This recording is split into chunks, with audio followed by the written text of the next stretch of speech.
नमस्कार, मैं हूं संतोष।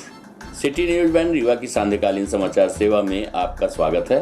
पेश हैं आज की मुख्य खबरें। सरकारी सिस्टम की खस्ताहाल सड़क के कारण गर्भवती महिला की आंटों में हुई डिलीवरी। सिस्टम की पोल खोलती तस्वीर सोशल मीडिया में हुई वायरल। बता दें कि रीवा जिले के चाकघाट थाना स्थित बरुआ ग्राम पंचायत से सिस्टम को शर्मसार कर देने वाली एक तस्वीर सामने आई है। इन तस्वीरों को देखकर आप ये अंदाजा लगा सकते हैं कि आप विकास से कोसों दूर हैं। यहाँ पर एक गर्भवती महिला को प्रसव पीड़ा होने के बाद उसे एम्बुलेंस सहारा नहीं मिला, जिसके बाद परिजन उसे गांव के ही ऑटो से चाकघाट सामुदायिक स्वास्थ्य केंद्र ले जाया जा रहा था। लेकिन खस्ता हाल सड़क होने के चलते महिला को रास्ते में प्रसव पीड़ा हुई, जिसके चलते ऑटो के अंदर ही उसने बच्चे को जन्म दिया। हालांकि डिलीवरी के बाद मां और उसका नवजात बच्चा दोनों ही सुरक्षित है। स्वास्थ्य महकमे का पोल खोलने वाला ये मामला रीवा जिले के चाकघाट स्थित ग्राम पंचायत बरुआ का है।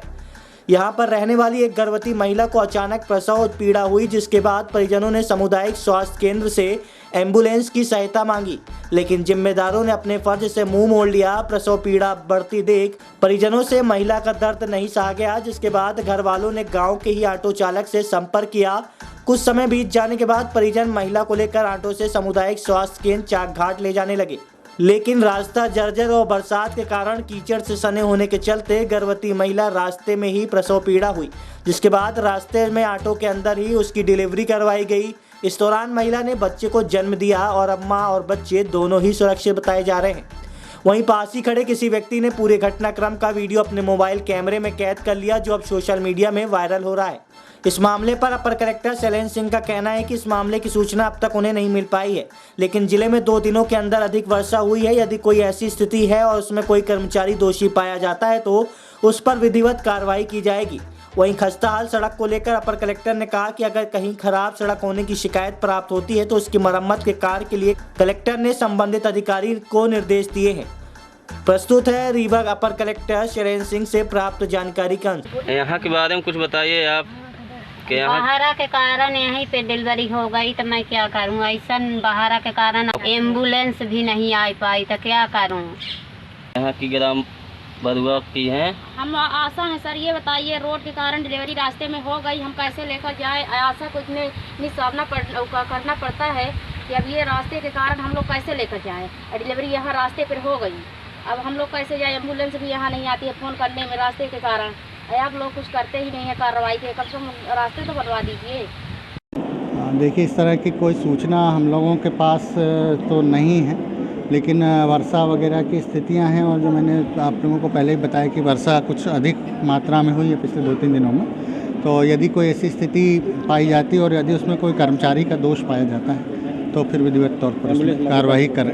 हाँ, यदि कोई ऐसी स्थिति है कि हमारे शासकीय शासन सिस्टम में कोई गलती होने के कारण ऐसा हुआ है तो जो उत्तरदायी होंगे उनके खिलाफ। सड़क की मरम्मत का भी कार्य कराया जाएगा अगर सड़क खराब पाई जाती है? जी हाँ, सड़क मरम्मत का कार्य जैसे ही ये मतलब हम लोगों को ऐसी स्थितियाँ या कहीं से ऐसी शिकायतें मिलती हैं तो वहाँ पर कार्य करने के निर्देश कलेक्टर साहब ने संबंधित विभागों को दिए हैं।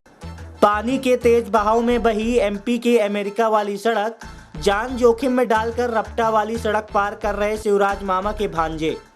बता दें कि रीवा जिले के त्योथर नगर परिषद में स्थित एक सड़क तेज बारिश के कारण बह गई, जिसकी वजह से रपटे पर पानी आ गया। इस दौरान जान जोखिम में डालकर स्कूली बच्चे रपटे को पार कर रहे हैं।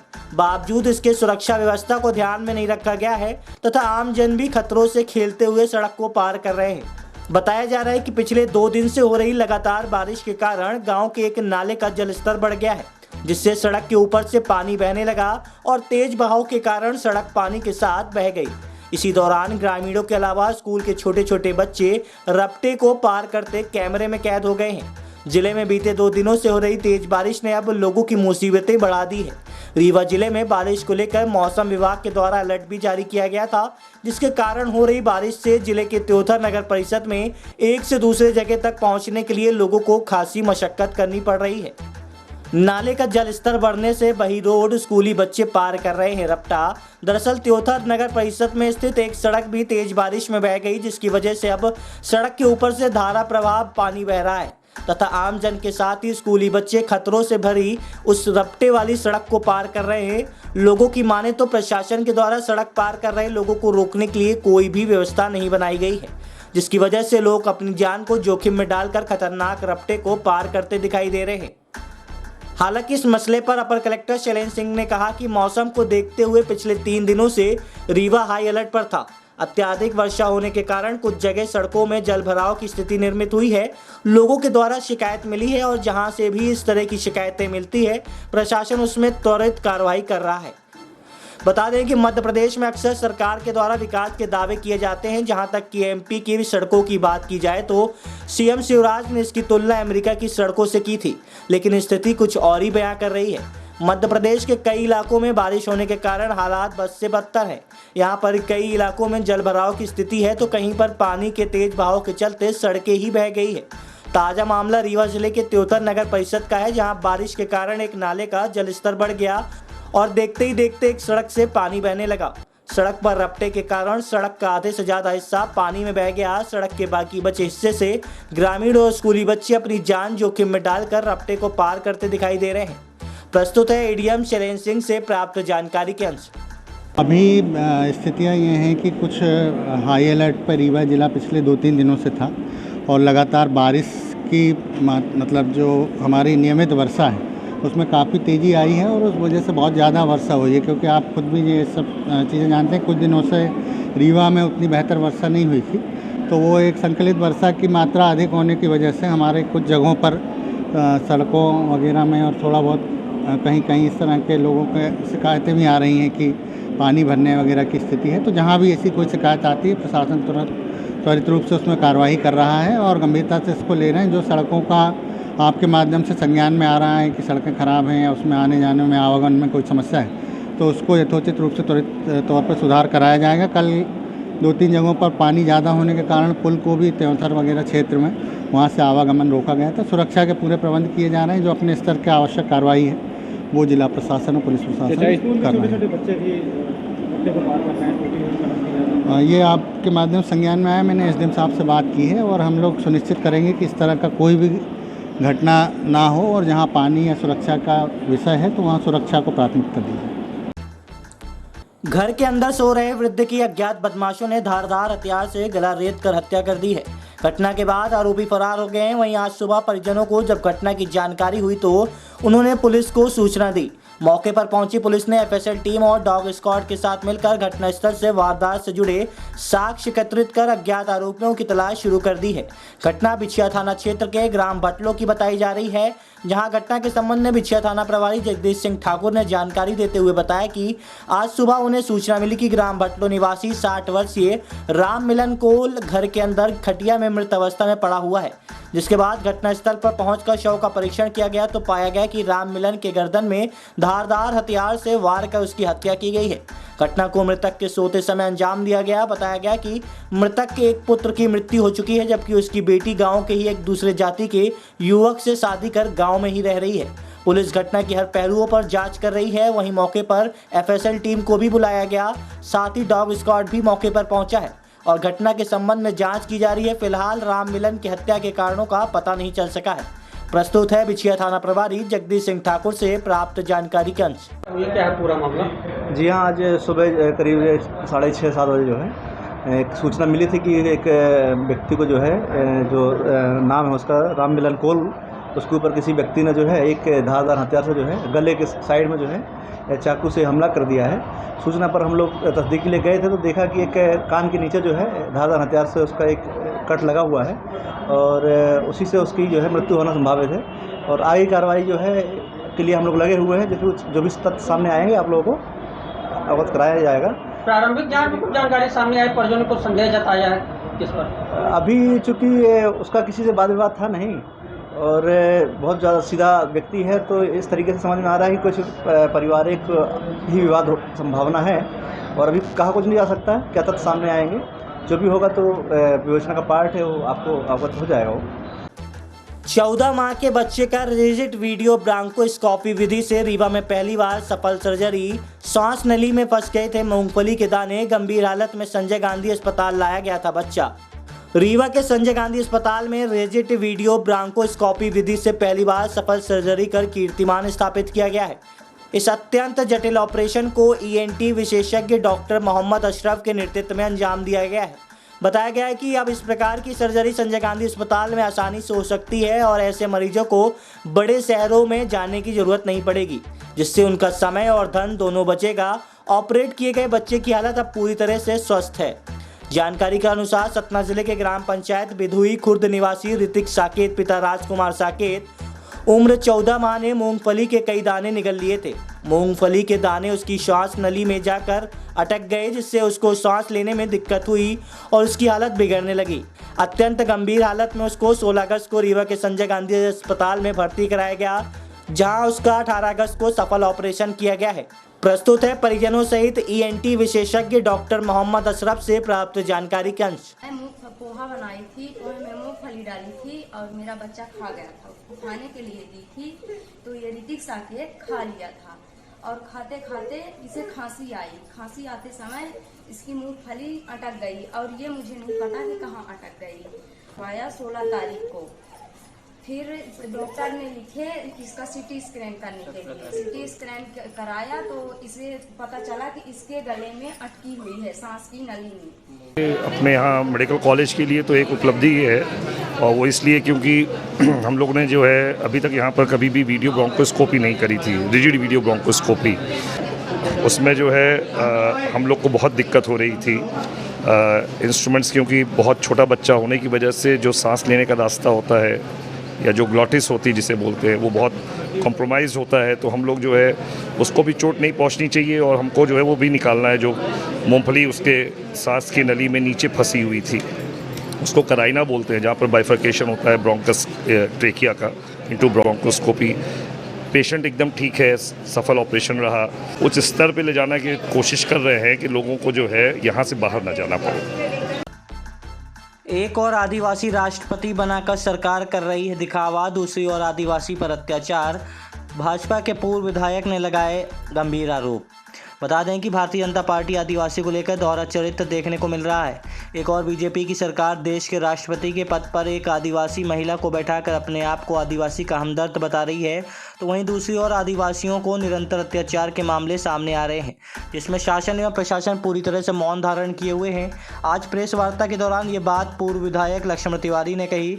जवा विकासखंड अंतर्गत ग्राम बोसर का एक उदाहरण देते हुए पूर्व विधायक ने कहा, कुछ आदिवासियों की भूमि स्वर्ण जाति के लोगों द्वारा कब्जा कर ली गई है, जिसकी शिकायत प्रशासन स्तर से लेकर प्रदेश के मुखिया तक की गई, पर किसी भी तरह की कार्रवाई न होना भारतीय जनता पार्टी के दोहरे चरित्र को उजागर कर रहा है। प्रमुख रूप से जवा ब्लॉक अंतर्गत एक बौसर पंचायत है डभौरा से और उत्तर प्रदेश के बॉर्डर पर। बौसर पंचायत एक अंतिम ग्राम पंचायत है जहाँ से उत्तर प्रदेश का बॉर्डर लगता है। वहाँ आदिवासियों को चरमोई की भूमि अलॉटमेंट था और उसमें आदिवासियों की भूमि में हरकिशन कोल और सुंदरलाल कोल की ज़मीन को वहाँ के स्थानीय सेल्समैन बहुत दिनों तक धोखा में रखा कि मैं किराए से लिया हूँ, थोड़ा थोड़ा करके खुद देता भी रहा। जब उसका किराया बढ़ गया, बन गया, तब कहने लगा कि तब तुम्हारा है ही नहीं, इसको मैंने बिक्रीनामा लिखा लिया। आदिवासियों की ज़मीन को बिना कलेक्टर के परमिशन की पहली बात तो ली नहीं जा सकती। तो जो मध्य प्रदेश सरकार एक तरफ आदिवासी महिला को राष्ट्रपति के पद पर बैठा के अपने को गौरवान्वित कर रही है, हम भी आदर करते हैं राष्ट्रपति का, हम भी गौरवान्वित महसूस कर रहे हैं, पर उसी समुदाय के लोगों को हमारे मध्य प्रदेश में हमारे बॉर्डर इस घटना की बदनामी मध्य प्रदेश की उत्तर प्रदेश सहित देश में न चली जाए, तो मैं समय रहते सचेत कर रहा हूँ। कानून व्यवस्था है नहीं, कोई सिरमौर में पीट रहा, कोई सिमरिया में पीट रहा, कोई हनुमाना में पीट रहा, कोई कहीं पीट रहा। ये है क्या? ये तो जंगल राज बोलते हैं साधारण भाषा में। ये जंगल राज नहीं है, ये गुंडा राज है। जंगल राज में तो कम से कम कुछ डाकू लोग ये करते हैं। जो आदमी विधि सम्मत कानून बनाने के असेंबली पर बैठता हो, कानून का संशोधन करने पर बैठता हो, वो इस तरह से कृत करते। वो कहेगा कि कांग्रेस करा रही है, फलाना नेता करा रहा, वो कहेगा कि नहीं ये फलाना नेता करा रहा। आखिर इसका जिम्मेदार कौन है? मुख्यमंत्री जी कैसा आपको विधायक चाहिए जो बिके, खरीदी करो और सरकार बनाओ, सरकार चलाओ, और फिर इसके लिए आपको विधायक चाहिए? विधायक होता क्या? मैं विधायक भी था, विधायक दल का नेता भी था। विधायक इसके लिए नहीं होता है कि 30 करोड़ में जनपद सदस्य खरीदवाए, गाड़ी में अपने बेड़ के ले आए तो यहाँ होटलों में रखे, इसके लिए विधायक नहीं होता। अभी मुख्यमंत्री का कि हरिजन आदिवासी को तो कोई बात ही नहीं कि कोई भी पति बैठकों में नहीं जाएगा। 50% रिजर्वेशन है, 50% हरियाण आदिवासी की महिलाएं जा रही हैं और वो बेचारी बहुत ज़्यादा पढ़ी लिखी कम है। कौन लेके जाएगा उनको अगर उनका पति नहीं जाएगा? इसका मतलब है कि इनडायरेक्ट कोई दलाल वहाँ जो बैठेगा शासकीय एजेंसी का, वो प्रस्ताव पारित कराएगा। मैं इसका कड़ा विरोध कर रहा हूँ। जैन सिटी ग्रुप का सिल्वर जुबली समारोह संपन्न, कलेक्टर एसपी हुए शामिल। बता दें कि विंध्य के अग्रणी शैक्षणिक group Jawaharlal Nehru group of institution की शैक्षणिक यात्रा के 25 वर्ष पूर्ण होने पर सिल्वर जुबली महोत्सव के अंतर्गत साल भर चलने वाले कार्यक्रमों की कड़ी में आज सामाजिक जागरूकता कार्यक्रम का आयोजन किया गया, जिसमें जिले के कलेक्टर एवं एसपी सहित प्रशासनिक अधिकारी संस्था में आकर छात्र छात्राओं को 26 अगस्त को शिविर में रक्तदान के लिए प्रेरित किए। साथ ही नशा के कुप्रभावों की जानकारी दी। विदित हो कि कोविड महामारी के दौर में जेएनसीटी के स्टाफ मेंबर एवं छात्र छात्राओं ने रक्तदान में रिकॉर्ड बनाया था। इसके साथ ही नईगढ़ी सामुदायिक स्वास्थ्य केंद्र में कोविड महामारी के दौर में बेड एवं जरूरी मेडिकल उपकरण संस्था द्वारा उपलब्ध कराए गए थे। इसी कड़ी में 25 वर्ष से पहले संस्था के चेयरमैन डॉक्टर एस तिवारी ने जेएनसीटी ग्रुप की स्थापना की थी। इन 25 वर्षों में जेएनसीटी ग्रुप ने तकनीकी शिक्षा एवं उच्च शिक्षा के क्षेत्र में एक अलग ही मापदंड स्थापित किया है। इसके साथ ही सामाजिक क्षेत्र में भी जेएनसीटी ग्रुप के चेयरमैन डॉक्टर एस तिवारी ने सतत उल्लेखनीय योगदान दिया है। स्थापना कार्यक्रम का शुभारंभ मां सरस्वती के समक्ष दीप प्रज्वलन कर माल्यार्पण से किया गया। इस मौके पर कलेक्टर मनोज पुष्प, पुलिस अधीक्षक नवनीत भसीन, जेएनसीटी ग्रुप के चेयरमैन डॉक्टर एस तिवारी, प्राचार्य सहित अन्य शिक्षक एवं छात्रगण उपस्थित रहे। इस मौके पर जेएनसीटी कॉलेज के प्राचार्य ने मुख्य अतिथि का स्वागत कर उनके बहुमुखी व्यक्तित्व पर प्रकाश डाला। कलेक्टर मनोज पुष्प ने कहा कि शिक्षक निस्वार्थ भाव से विद्यार्थियों का सर्वांगीण विकास करता है, जिन्होंने युवाओं, छात्र छात्राओं और शिक्षकों से देश के विकास में भागीदार बनने का आह्वान किया है। समारोह में रंगारंग सांस्कृतिक कार्यक्रम का भी आयोजन किया गया, जिसमें विद्यार्थियों ने उत्साह से हिस्सा लिया। जेएनसीटी महाविद्यालय का 25वां स्थापना दिवस हर्षोल्लास से मनाया गया। कार्यक्रम में कलेक्टर एवं एसपी तथा चेयरमैन सहित प्राचार्य ने संस्थान के प्रांगण में वृक्षारोपण भी किया। प्रस्तुत है कार्यक्रम की एक झलक सहित chairman JNCT group doctor S Tiwari से प्राप्त जानकारी के अंश। सबसे पहले डॉक्टर साहब को बुला के हम लोग सरल भाषा में आप लोगों को 2 पार्ट समझा देते हैं। एक ब्लड डोनेशन सोसाइटी के लिए, दूसरा ब्लड डोनेशन हमारे खुद के हेल्थ के लिए भी फायदेमंद है। ये चीजें आपको डॉक्टर साहब की सरल भाषा में पहले समझा देते हैं। उसके बाद हमारा रोल बहुत कम बचता है। इस तरह की पहचान बनाना अपने आप में एक बहुत अच्छी बात होती है कि आप न केवल पर्सनल और प्रोफेशनल लाइफ के बारे में, बाकी सोशल कॉज के बारे में भी अपने एक पहचान बनाता है। एक इंस्टीट्यूट की किसी भी बड़े फोरम में जब बात आती है तो इस इंस्टीट्यूट की बात आए, ये अपने आप में जेएनसीटी के जो डायरेक्टर्स हैं, जेएनसीटी की जो टीम है और जो बच्चे हैं, उनके लिए निश्चित रूप से एक गर्व की बात है। जो 2 चीज़ें आज के कार्यक्रम के लिए बैकड्रॉप पे रखी गई है, एक तो ब्लड डोनेशन, जिसके बारे में बहुत सारी बातें हो चुकी है और ऐसे इंस्टीट्यूट को जो ऑलरेडी स्वप्रेरित है, बहुत ज़्यादा प्रेरित करने की आवश्यकता नहीं है। दूसरा, नशा मुक्ति, ये निश्चित रूप से एक बहुत ही ज़रूरी काम है, जिसके कारण हमारी युवा पीढ़ी बहुत सारी समस्याओं में फंसती चली जा रही है। संस्था को सेवा भाव से चलाया। हमारे पास अच्छे विजन के लोग रहे, जिससे हम अपने मिशन को धीरे धीरे पूरा करने में कामयाब हो रहे हैं। अभी संघर्ष आगे जारी रहेगा, लेकिन इन 25 सालों में यहाँ जो समाज है हमारे ज़िले का और ज़िले के आसपास के लोगों का, उनका भरपूर सहयोग मिला, आशीर्वाद मिला संस्था को, जिसके कारण से हम लोगों ने जो अपना शैक्षणिक सफ़र है उसको पूरा करने में सफलता प्राप्त करी है और अभी संघर्ष बाकी है और अच्छा करने की सोच है। अगला पड़ाव क्या होगा? निश्चित तौर पर किसी भी संस्थान को आगे कुछ न कुछ क्रियात्मक सोच रखते रहना चाहिए। नई फैकल्टी, नया कोर्स, नए पाठ्यक्रम और एक विश्वविद्यालय का प्लान हम लोगों का है। कब पूरा करेंगे अभी ये पता नहीं है। लेकिन योजना मन में है कि एक विश्वविद्यालय चलाएंगे और यहाँ अपने ज़िले के संभाग के छात्रों के लिए पठन पाठन की सस्ता, सुलभ और गुणवत्तापूर्ण शिक्षा उपलब्ध कराएं। आज की खबरों में बस इतना ही। कल हम फिर मिलेंगे कुछ नई खबरों के साथ। तब तक के लिए हमें इजाजत दीजिए। नमस्कार।